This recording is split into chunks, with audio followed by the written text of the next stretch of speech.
Good morning and welcome to Rose Red Homestead. Thank you so very much for joining us. We really appreciate that. Our channel is growing because people are sharing and are benefiting from the things that we prepare, and that just makes us feel so good. We want to remind you that we do have a class going right now on water bath canning. The link is below, and also our food storage book is now out. The link is below. Our bookstore is there. We have a couple of other books there, and one more coming up pretty quick. I'm just working like crazy on it. Today we're going to do sourdough, and I'll tell you why. Several months ago I had a comment from one of our viewers who said, Pam, what are we going to do if in the middle of the grid being down for a really long time and no availability of grocery stores, what if I run out of yeast? What am I going to do? And then another person said, how on earth can we bake bread if we don't have an oven available in our kitchen? And so these are the type of things that we need to prepare for. And it is a good idea to start now while we still have the grid availability in our court. And so sourdough is one way that we can mitigate the loss of regular yeast. Sourdough is an incredible way to bake. And once you get started on it, it just becomes second nature to you. I have to tell you that when we were in Bryce a couple of weeks ago for vacation, I picked up a book that was called 100 Years of Camp Cooking. And I thought, oh boy, this is going to give me a lot of really good ideas. And I did get a little recipe for starting a sourdough starter, which is what we're going to use today. But the recipes just kill me. It just cracked me up. It has informed me that today's world is so different than it was a long time ago. Duh, not that I didn't really know that. But for instance, the biscuit recipe using sourdough in that book said to take a bowl, fill the bottom with flour, make a well in the flour and add your starter. Add enough water to make biscuits, stir up and bake. That was it. So how much flour is a bowl full of flour? If we don't know the exact measurement, that puts some of us over the edge. Tell me what to do just exactly. We have become a society that needs exact measurements for recipes, and I'm not knocking that. I like exact recipes. And I have a sister, Melissa, that you're going to meet in a future video, who said to me the other day, because we're working on a sister's book and she's involved in that, she said, I not only want the exact measurements, I want the brand names of the ingredients so I can make it taste just exactly like the person I'm getting the recipe from. So we're going to start today by making our own sourdough starter, and it is as easy as can be. So I have 2 quart jars right here, and I'm using that 100 years of camp cooking recipe, and it worked out just fine. So because I've done it already, I've practiced, and I have started sourdough, I don't know, a zillion times. I am putting 1 cup of flour in each of these jars. My problem is I'm so darn busy that I forget to feed it. I don't use it every day. And if you don't use it every day, then you keep it in your refrigerator, which I always kept in my refrigerator. And then it got behind stuff and out of my sight when I opened the fridge, and I would forget to feed it and it would die. The longest I ever kept a start was about 5 years, and I was so proud of myself. Some people have starts that have been in their family for several generations. And you know, that's just fine. People's claim to fame can be anything they want, but just give me something that works. I don't care how old it is or what its history is. And both of these work. Now, what I'm going to do today is to demonstrate that you can make a sourdough starter 2 ways. For those people that are purists, they don't want to start a sourdough starter with commercial yeast. Well, that's okay, because yeast is everywhere. We have yeast even right here in this flour. A lot of people say to even start your starter with whole grain like wheat flour or rye flour, because there's more yeast in those flours than there is in this more processed white flour. Well, guess what?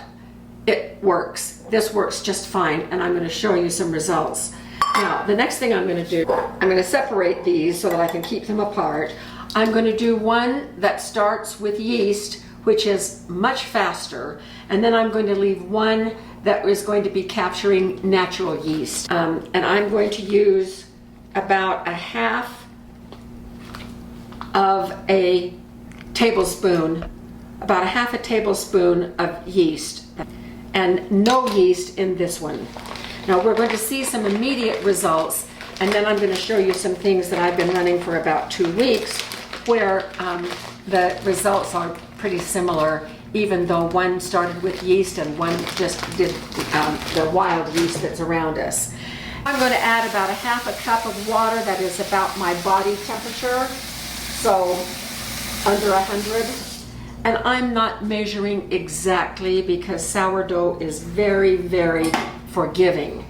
Now,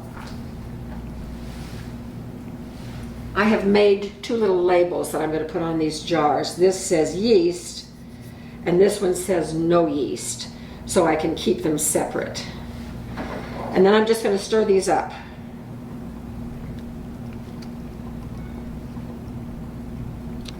Oh, it's a cup and a half of water, sorry.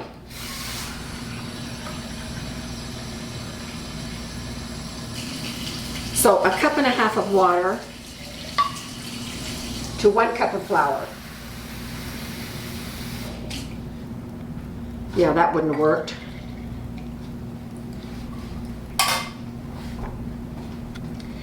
And then what we do is we just leave these on our counter. And every day we feed it a little bit. And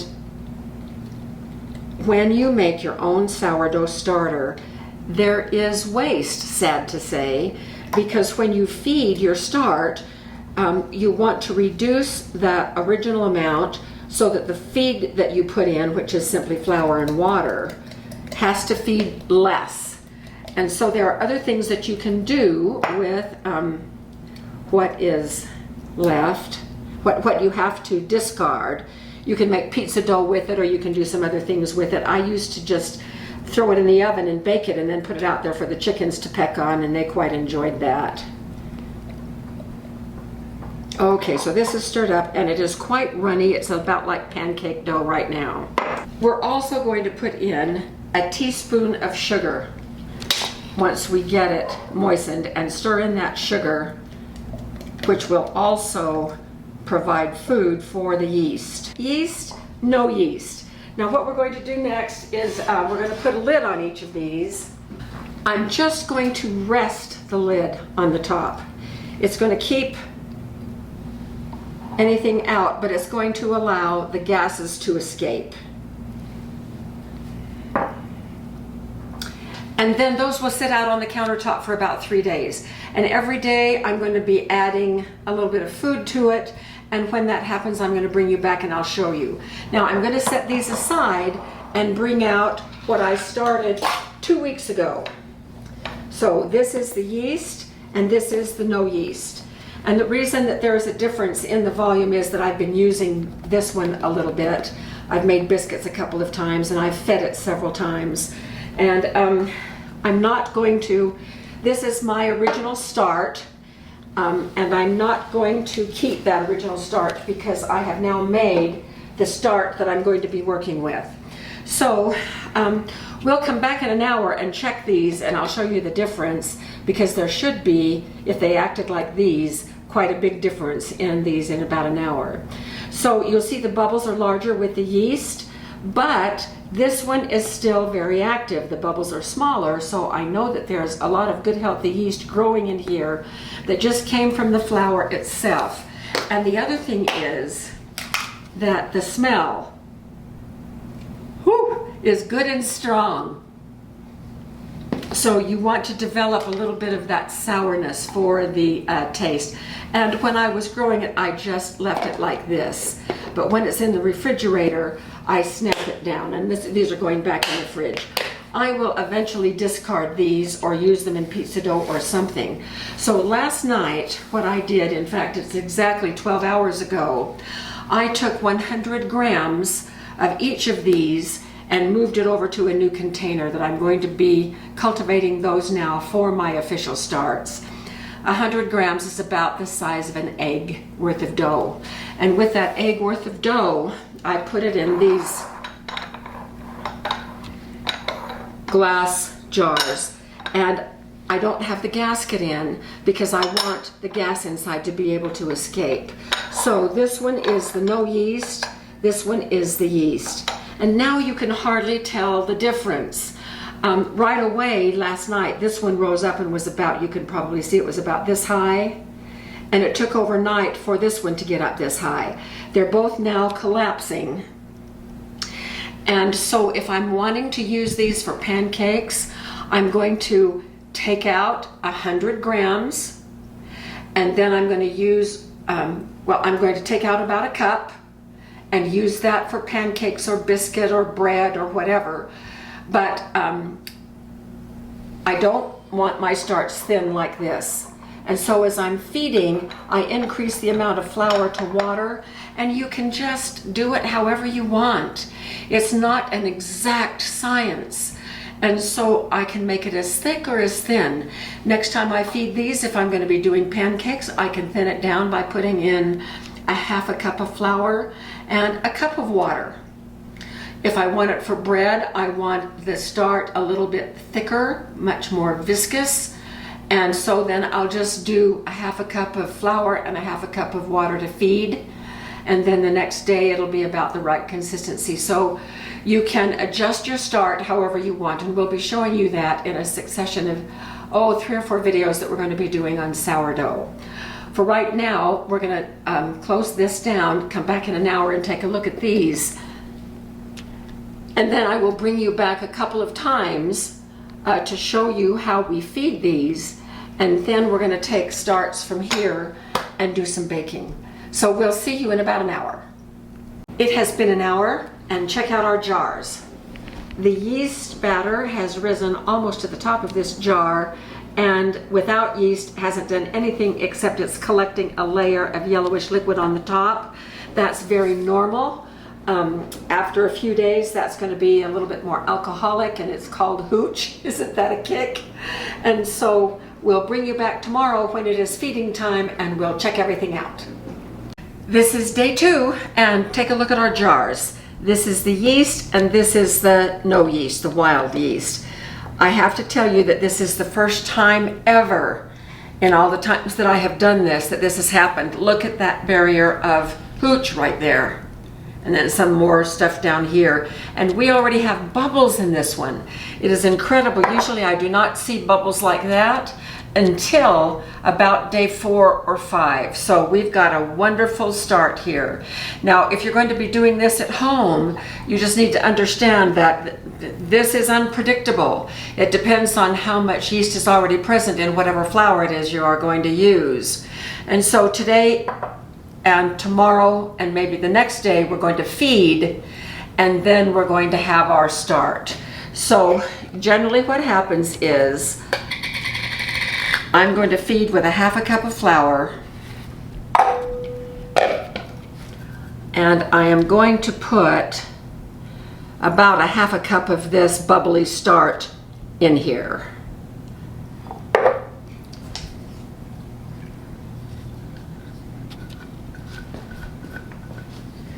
The rest I'm going to discard here, and I'll be using this for something else. We'll use it for pancakes or for pizza dough or something.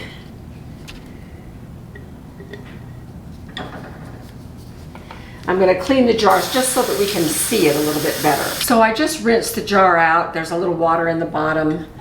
I did not use any soap. And I normally don't do that because the starch that is left on the sides of the jar also contributes. Now I'm going to be stirring the flour into the starch, and this gives me an idea of how thick this is. And I can tell already that it's going to be too thick, so I'm going to add, probably about a half a cup of water, and we'll see how that does. And it's along these points when you're feeding that you will be able to thicken or thin down your starch as much as you would like it. So this is going to thicken this starch just a little bit. Now I want to stir until all the lumps and bumps are out.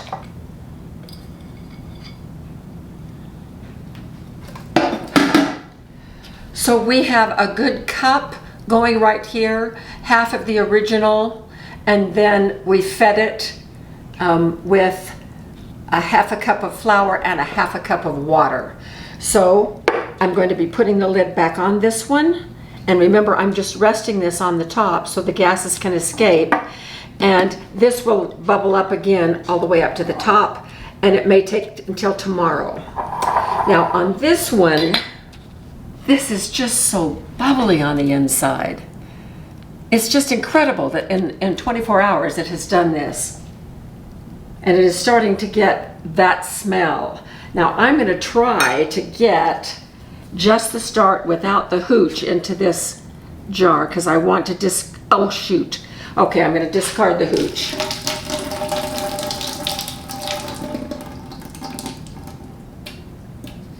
All right, now I can get just the start in here. And in goes about a half a cup of flour, and we're probably going to need some water. And the water is warm, but it is not super hot. So again, let's stir.